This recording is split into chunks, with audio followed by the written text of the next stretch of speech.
Now to China, where President Xi Jinping has pledged to turn the country's armed forces into a great wall of steel and calls for unification of the self-ruled island of Taiwan. Now that was his first nationwide address after being elected for a third 5-year term in office. Our correspondent in Beijing, Yenna Li. President Xi gave a very short speech, around 15 minutes long, in which he really focused on national security and development. He suggested that China had historically been bullied by foreign powers and that this was no longer the case, and that the Chinese people were now masters of their own destiny. Perhaps the two largest rounds of applause took place when he spoke about Hong Kong, Macau and Taiwan, both very briefly. He said on the first issue that he unswervingly wanted to implement the one country, two systems principle. And as for the Taiwan question, which he describes as the great cause of the reunification of the motherland, he said that he reiterated that he opposes external forces and, quote, separatism. Now, this was also the first time he acknowledged his unprecedented third term in power. And he said, I quote, "I will not betray the people's trust," and that the people's trust was his primary source of strength. It's interesting to note that he said this before around 3,000 delegates of the National People's Congress, which is a rubber-stamp parliament, absolutely all of them unanimously voted for him in a show of loyalty just 3 days ago. Now, the US President Joe Biden, the UK Prime Minister Rishi Sunak and the Australian leader Anthony Albanese are meeting in San Diego today to discuss final details of their joint plan to provide Australia with nuclear-powered submarines. Its aim is countering China's growing influence in the Indo-Pacific region. A so-called AUKUS agreement, agreed last year, has seen the US share its nuclear propulsion technology with the UK for the first time in 70 years. Now, this original agreement led to Australia tearing up its €90 billion submarine contract with France, with French officials describing it as a stab in the back. In Moldova, police say they foiled a Russian-backed plot by a group trained to cause massive unrest during a protest at the weekend against the country's new pro-Western government. The head of Moldova's police told reporters that an undercover police agent had infiltrated groups called so-called diversionists. Allegedly, Russian citizens paid up to tens of thousands of dollars to organise mass disorder. Well, Emerald Maxwell has been looking at development. Calling for the removal of the country's pro-European president, thousands of Moldovan protesters took to the streets of Chisinau on Sunday, with some scuffles breaking out as police prevented them from reaching the seat of government. Participants were also protesting against the rising cost of living amid the energy crisis and demanding the government not involve the country in war. Us pensioners, with our miserable pensions, had a cold winter. We're suffering a lot of hardships. I think Moldova will be better with Russia, and we were more friendly with the Russians. Hours earlier, Moldova's police announced that it dismantled a group with ties to Russia's intelligence services that was preparing to destabilize the country by joining the demonstration. The Chisinau authorities claim the demonstrators are coordinated by the party of fugitive pro-Russian oligarch Ilan Shor, who's wanted on corruption charges. Several anti-government rallies have been organised in recent weeks, for which Shor is suspected of paying participants. On Saturday, Moldova's National Anti-Corruption Agency said it had seized more than €220,000 stuffed into envelopes and bags in various currencies during searches of couriers for the Shor party. On Sunday, the party's deputy leader accused the Moldovan government of taking Ukraine's side in the war, risking dragging Moldova into the conflict and of trying to suppress peaceful protests. We are witnessing an unprecedented campaign of intimidation against those who criticize people in power. Moldova's home to the breakaway state of Transnistria, which has close ties to Moscow and hosts Russian troops, as well as the semi-autonomous Gagauzia region, which is also overwhelmingly pro-Russian. Moldovan officials accuse Moscow of orchestrating a disinformation campaign designed to destabilize the government, which was elected in 2020 on a promise to seek European Union membership. Now, in the last few hours, North Korea has fired strategic cruise missiles from a submarine, just as joint US-South Korean military exercises are due to take place today. The North Korean government claims it was testing the reliability of nuclear capability underwater missiles. But Kim Yo-kang, the influential sister of the North Korean leader, had recently threatened to turn the region into, quote, a firing range if the US-South Korea drills went ahead. Military officials in Seoul say they're monitoring events. Zippy Livni, what is the likely economic impact of this? Because I do hear people saying, well, the economy depends on the rule of law and things like that. But I've also heard people skeptical saying, look, you've had governments that have played around with where there's been democratic backsliding, whether it's in Poland or in Hungary, some say in India, but the economy has continued to power along. Do you think there's a real possibility that Israel's startup nation luster gets diminished by all this? Israel is a startup nation, and I want to share some optimistic feelings, because what you see now is that people are fighting for Israel's democracy. They will not let Israel to turn into a combination of theocracy or autocracy, and this is why you see all these people in the streets. People are fighting, and this is the good news, because a kind of a camp, people, liberal, Democrats within Israel, were in a way, were not activists until now. And what you see now is a creation of a new camp in Israel that is fighting for Israel's democracy, and this is good news. And I think, I know that it took Netanyahu and his government by surprise. They look at the opposition and they say, okay, they are weak, they are too weak, they are not going to fight for it, we can do whatever we want, and they discover that they can't. What they are trying to do is to take the Jewishness of the state from a religious perspective to cover the nature and the values of Israel and democracy, and people are objecting. So I think that to speak about the future like this is a done deal, I'm not willing to do so. We are fighting now, there is hope. It took the government by surprise, and I hope that they will understand that they cannot move forward like this, because the prices, not only the political prices that they are paying now, but the prices for the state of Israel are unacceptable. Ehud Barak, isn't this what Tzipi Livni was describing? Isn't this tension going to get worse between the ultra-Orthodox element of Israeli politics and its liberal democracy? Because if you look at the demographic trends, the part of the population that is growing is the ultra-Orthodox, it is the Haredi, and they don't seem that committed to liberal democracy. Am I right? And if that's true, isn't that a worrying prospect going forward, since they're the ones demographically growing? I think that in a way part of it is true. They are growing in numbers, but nothing is kind of predetermined. Many of them are coming to age, and especially now with the smartphones, with the openness of society, they find themselves having to trying to reach better life, to participate in the labor force, and to become more kind of open-minded about democracy.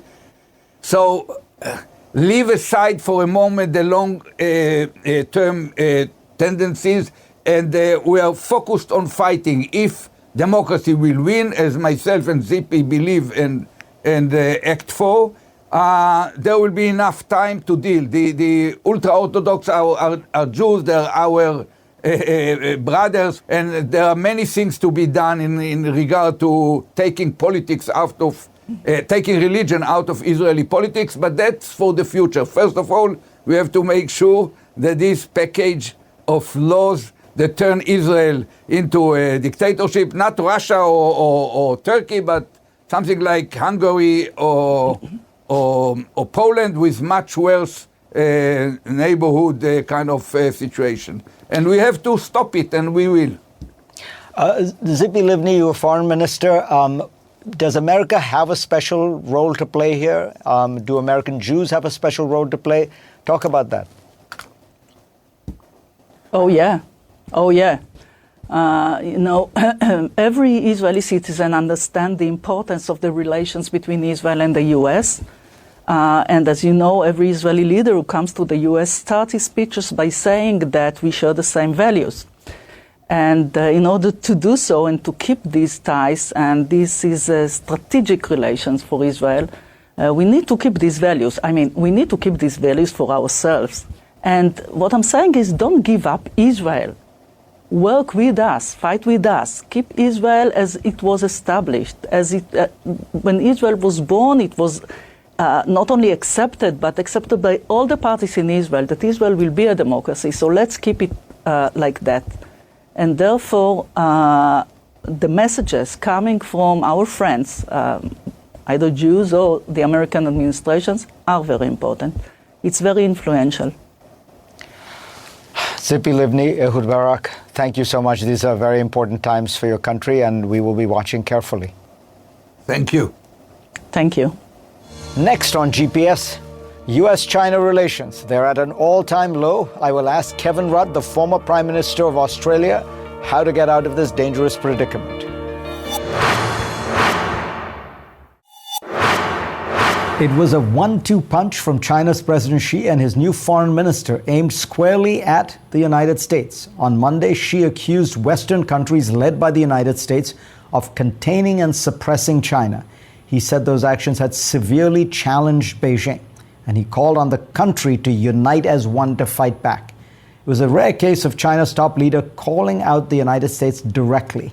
The next day, Xi's top diplomat warned that conflict and confrontation will be the result if Washington doesn't change its tactics.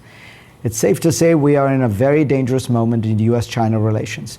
Kevin Rudd is here to help us understand. He's a former Prime Minister of Australia who has led the Asia Society for 2 years, but is about to become Australia's ambassador to the US.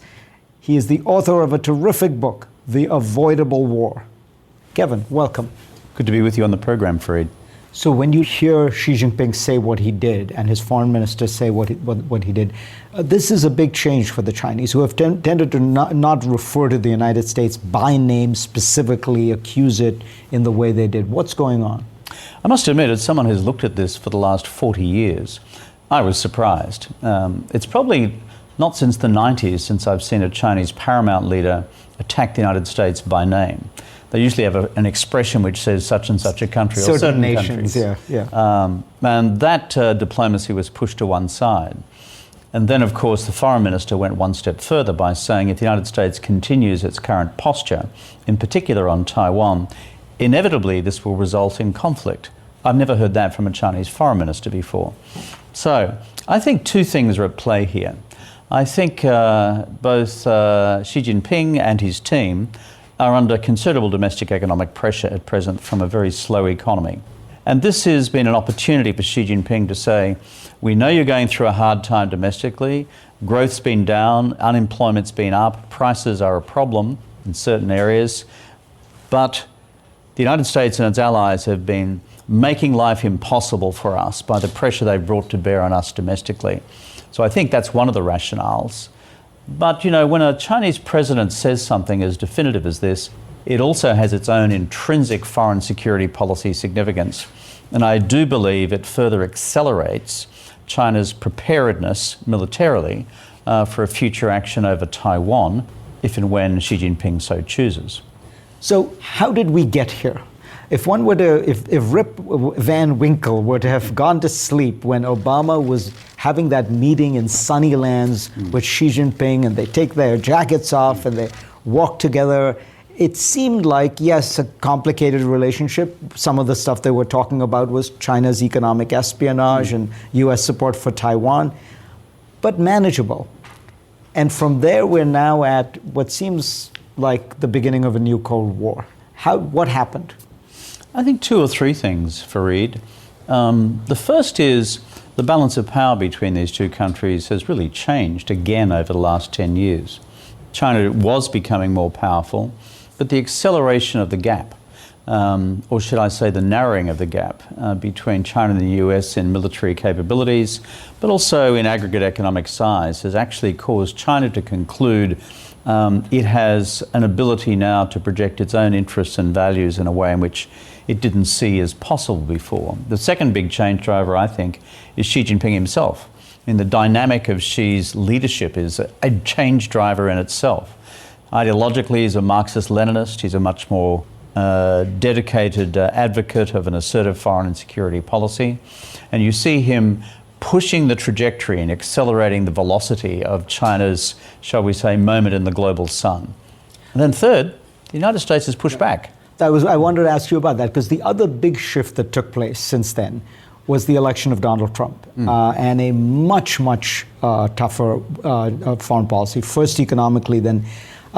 What do you think happened? You watching it from the outside, as it were, as an Australian, what strikes you about why and how did America change? Well, if you look at late term Obama, there were already some changes. Remember, President Obama was responsible for the pivot to Asia. Remember, President Obama initiated the Trans-Pacific Partnership, which, if you like, was a way of bringing the free economies of Asia together under American leadership, dealing with the emerging economic monolith, which was China. But you're right, things did radically change under Donald Trump.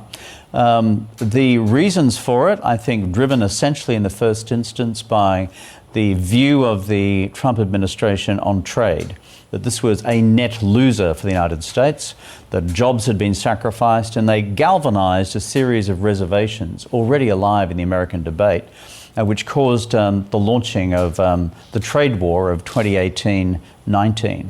Then, of course, the turbocharging influence of COVID and the Wuhan origins and where that took the relationship. So that then you had the formal proclamation of a new doctrine of strategic competition by the then National Security Advisor H.R. McMaster. So this was a rapid transition during Trump, but the beginnings of it lay in late Obama. So next on GPS, questions swirl about whether China might supply arms to Russia for its war in Ukraine. So, Kevin, help us understand China's calculation with regard to Ukraine. Does it help China to have Russia in this war? I mean, it feels like the war is not going particularly well for Russia, but how does China view this war?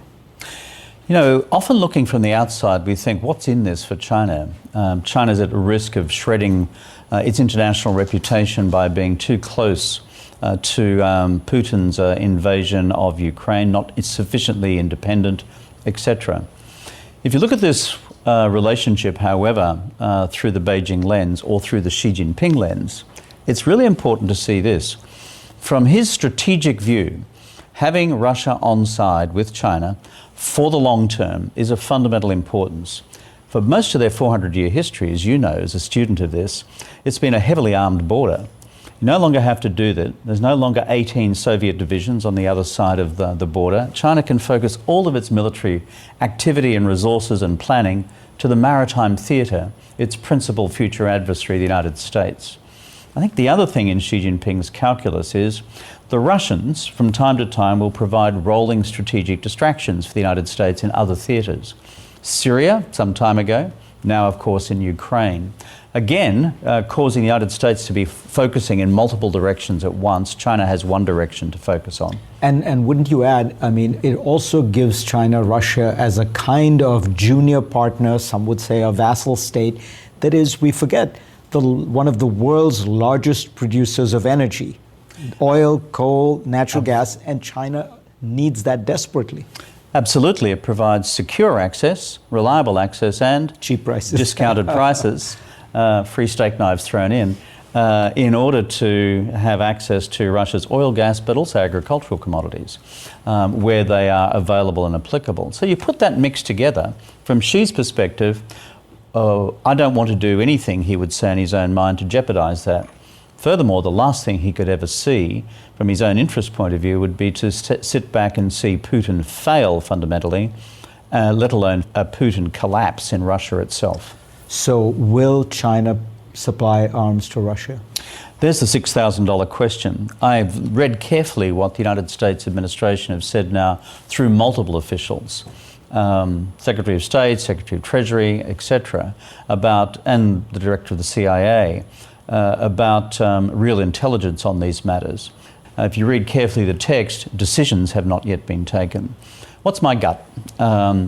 In terms of where China is at present, unless they were concluding internally that there was a danger of Putin actually losing and actually coming under massive pressure in terms of his own position back home, I do not see that it is in China's interest now to cross that line. Either directly through providing military material directly to the Russians, or cleverly through third parties, as is often been suggested. You know, you at the end of your book, which is really terrific, you talk about the need for managed strategic competition between the United States and China. It seems we're far from that right now. We seem to be going into a world where China is going to quadruple its nuclear arsenal, where we will essentially be in a new nuclear age, which could be quite unstable with very little by the way of arms control talks and treaties. What would you advise Washington to do to bring things back on track? If we were to have, I think, Chancellor Schulz here or President Macron, or we were to have President Yoon in Korea or Prime Minister Kishida in Japan, I think the general view would be to the superpowers, both these superpowers, finding a mechanism to restabilise the relationship, new strategic guardrails to reduce the risk of crisis, conflict and war by accident. And if they're looking for a precedent, and you're a student of international relations history, remember after the near-death experience of the Cuban Missile Crisis, the Soviets and the United States for the subsequent 30 years never ever got close to the abyss again. They developed a series of common protocols, including the Helsinki Accords in 1975. So I think there is a view across many countries that taking this temperature down is in the world's interest, it's in allies' interests, and it's also in the interests of China's closest friends and partners as well. Is it in order to try to help move things along those lines that you've decided to take this new job? You are a former prime minister, you have a terrific job, you could travel the world. Why is that why you're doing this? No, it's the climate in Washington. I just love the sunshine. My Prime Minister, who has been a friend and colleague for years in Australian politics, asked me, and so did the Foreign Minister. But I think their interest, like mine, and their anxiety, like mine, is this is starting to become dangerous. And Australia is one of America's oldest treaty allies. We've been in the trenches with the United States in, I think, all of America's major wars in the 20th century and into the 21st century, even some of the crazy ones. And so working closely with the administration under the guidance of the government in Canberra is about dealing with the granularity of deterrence, dealing with the granularity of mechanisms to reduce the risk of crisis, conflict and war by accident, as well as the roles and responsibility of allies. Of course, as an ambassador, I'm promoting the Australian national interests in business and security and defence and all that, and I'll be doing that happily as well. But I think we're living in dangerous times, my friend, really dangerous times, and I think it's time for all hands to the pump. Well, I'm delighted to have you on, Kevin. I'm also delighted because my guess is that this being your exit interview, from now on you'll be speaking in diplomatic banalities and I will not get something this interesting out of you. Thank you. Next on GPS, the power of AI is certain to supercharge big tech to the detriment of at least one other vital industry, ours. I'll explain when we come back. And now for the last look. Ever since the dawn of the internet, there's been a struggle between technology companies and media companies. While big tech platforms provide users with easy access to journalism, news organizations complain that despite getting more traffic, they receive very little by way of revenue from those clicks. It's a war that the news industry has mostly lost, resulting in the free fall of thousands of newspapers, magazines, and websites over the last 3 decades. Well, the struggle is revving up again. Canada's Senate is considering a bill that would make big tech sites like Facebook and Google finally pay publishers for displaying news content online. In response, Google removed links to news articles from its search engine for up to 4% of the country's population. The company has framed this move as a way to temporarily test the impact of the so-called Online News Act. But Ottawa sees things differently and has now summoned the tech giant's executives to testify before Parliament. Several countries, including the United States, have similar laws under consideration right now, and Australia actually passed one in 2021. But a game changer is on the horizon. Generative AI may soon disrupt how we consume and search for content on the internet, and new laws may not solve for the next set of challenges. A few months ago, I told you about OpenAI's new chatbot, ChatGPT. It can hold conversations and convincingly mimic human writing. It had, and frankly still has, some major flaws when it comes to accuracy, but AI has the power to bring superpowers to search engines, vastly improving their ability to respond to questions from you and me. This is why Microsoft has been keen to incorporate this technology into its previously marginal search engine, Bing. This version of Bing responds to user queries by delivering conversational answers to questions, drawing its responses from synthesizing and paraphrasing other online media. It may list footnotes at the end of its response, but its answers are often so self-contained and complete that there's very little incentive for users to continue on to the source of the information. If you get a well-synthesized answer to your question, why would you bother to click on the footnotes at the end of the answer to see the 2 or 3 sources on which that synthesis is based? As The Economist recently pointed out, new AI chatbots can even reach behind paywalls. In today's search engine landscape, a user trying to find the New York Times' recipe for macaroni and cheese will be stopped by a demand for payment and subscription. But ask Bing's AI, and it serves up a paraphrased version of the whole recipe, complete with a licking lips emoji. ChatGPT-enabled Bing isn't available to the public yet, and Microsoft has some serious work cut out for itself before an official launch can happen. The program still struggles with accuracy, and it has been known to act, well, a bit unhinged. But make no mistake, AI chatbots are coming. Google announced plans to enhance its search feature with its own AI-powered chatbot called Bard. And China's tech company Baidu says it will release ErnieBot after further internal testing. Publishers could be left scrambling. For years, journalists, including here at CNN, have labored over search engine optimization in order to draw eyeballs to their content and therefore to their advertisers. Other news organizations have opted to bring in users by contorting their editorial standards, by writing clickbait to appeal to the algorithm, bending in every which way with the hopes of enticing someone away from the endless scrolling. No one can agree on just how much money the tech industry has already siphoned from journalism in the past 2 decades, but chatbots will likely be devastating to its click-driven economy. New laws could help. In just over a year, Australia has gotten Google and Facebook to pay media companies there more than $140 million for using their news content. The Guardian alone has added 50 journalists to its newsroom down under. It's always good to remember that AI chatbots don't actually know anything. They learn it from existing knowledge created by human beings, in this case, journalists. If those human beings didn't exist, the chatbots would have nothing to say.